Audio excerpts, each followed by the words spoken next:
আপনার এই মুআসাসার অবশ্যই রোকসা বলদিয়া লাগবে এবং সেই রোকসা বলদিয়াটা অন্তত 6 মাসের পুরাতন হইতে হবে। কোনো কর্মসংস্থান ছাড়া সৌদি আরবে যত বেশি মানুষ ঢুকবে ততই সৌদি আরবের অবস্থা পরিস্থিতি খারাপ হবে।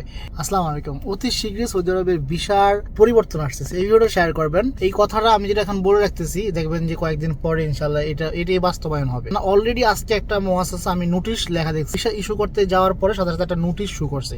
সেই নোটিশে লেখা ছিল যে আপনার এই মুআসাসার অবশ্যই রোকসা বলদিয়া লাগবে এবং সেই রোকসা বলদিয়াটা অন্তত 6 মাসের পুরাতন হইতে হবে। অর্থাৎ একটা রোকসা বলদিয়া 6 মাসের পুরাতন মানে কি, একটা দোকান আপনার আছে, সেই দোকানটা অলরেডি 6 মাস হয়ে গেছে, ঠিক আছে, তাহলে আপনাকে ভিসা দিবে।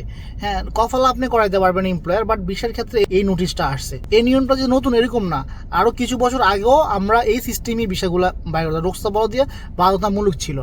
এখন যে নিয়মটা হচ্ছে, এটার মানে হলো আপনার ব্যবসা আছে, বিজনেস আছে, তাহলে আপনার ভিসা পাচ্ছেন। যদি এরকমটা হয় তাহলে ভিসার সংখ্যাটা কমে আসবে সৌদি আরবে। যে কেউ চাইলে যে একটা মুআসাসা খুলে ভিসার বিজনেসটা করতে পারবে না। কোনো কর্মসংস্থান ছাড়া সৌদি আরবে যত বেশি মানুষ ঢুকবে ততই সৌদি আরবের অবস্থা পরিস্থিতি খারাপ হবে। এই জন্য এই নিয়মটা আমরা সাধুবাদ জানাই। কারা কারা এই নিয়মটা সাপোর্ট করেন ভিডিওটা শেয়ার করবেন। আল্লাহ হাফেজ।